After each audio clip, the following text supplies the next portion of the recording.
Welcome to today's deep dive. When you think about mastering a new skill, you probably picture like building a house. You lay a foundation, you stack up those bricks of knowledge, and eventually you have this big, impressive structure. Right, exactly. That's the standard model of learning. We just gather facts and techniques and add them to our mental resume. But well, today we have a source that completely flips that model on its head. It's an essay by Master Dong-il Shin, and it's called What Truly Matters. Yeah, and it really dives deep into the core philosophy of Taekwondo. It does, and our mission today is to ask you a fundamental question. When you learn something new, are you just acquiring new data or are you fundamentally changing who you are? Well, we usually look at a black belt as the ultimate symbol of adding skills. Hmm. You learn a block, you add a kick, you rank up. Right. But Master Shin argues that true Taekwondo is actually a process of subtraction. Which is wild, right? I mean, I struggle to see how spending thousands of hours in a dojang is about taking things away. It looks entirely like addition from the outside. I know it sounds counterintuitive, but the subtraction he's talking about is entirely internal. Okay, how so?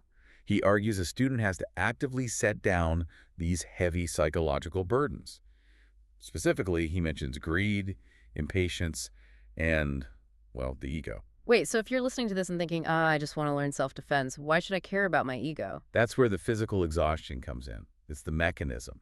When you're pushed to your absolute physical limit on the mat, your brain physically doesn't have the energy to maintain a facade. Oh, wow. Yeah, the exhaustion just strips away your arrogance. It forces humility. So it's less like building a house and more like carving a sculpture. You're chipping away everything that isn't the true form. Exactly. And Shin calls that true form the original self. But wait, if you're just chipping away the ego, what's actually left? A martial artist can't just be an empty vessel, right? No, definitely not. Because say a kid goes to a dojang, learns perfect form, and can kick faster than anyone else in 6 months. You're telling me they don't deserve the black belt? Why does Master Shin call a belt earned without enduring long physical time just a mere strip of cloth?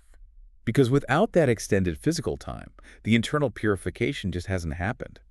You can't shortcut the process of forging what he calls the mind muscle. Mind the muscle. Yeah. Physical time on the mat provides this constant necessary friction. You hit plateaus, you fail, you get bruised. It's the struggle. Right. The goal of the physical training isn't just to produce visible, flashy movements. It's to build the invisible muscle of the heart through repeated perseverance. So the humanity of the student has to grow to the exact same depth as their technical skill. Precisely.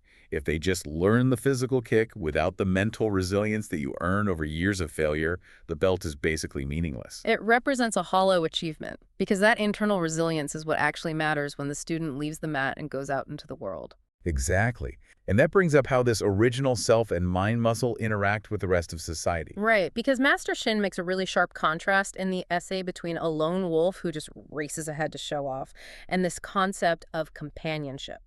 And this is where the philosophy touches biology, which is Well, fascinating. yeah, the neurobiology part. Yeah. Shin says his absolute favorite moment in the dojang is watching a senior student quietly step in to help a junior who's struggling with a hurdle that the senior once faced themselves. Like a I did it so you can do it too kind of vibe. Exactly. And it's not just a nice gesture.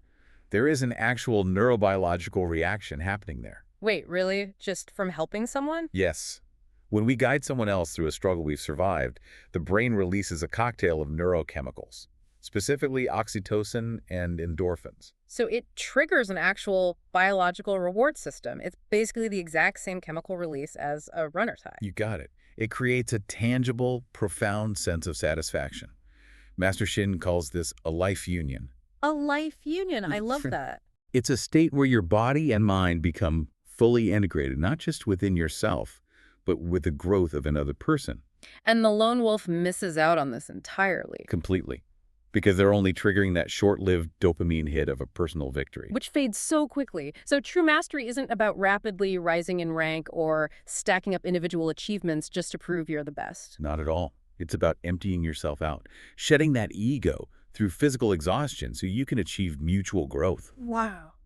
The joy of succeeding alone is fleeting, but that neurobiological reward of companionship, of actually helping others grow, that becomes a lifelong asset. It completely redefines the end goal of any difficult training. You go from seeking personal glory to aiming for community elevation. That is such a powerful shift in perspective. So to wrap this up, if true mastery isn't measured by how fast you climb the ranks, but by how many people you pull up alongside you. What belt are you wearing in your own career and life right now?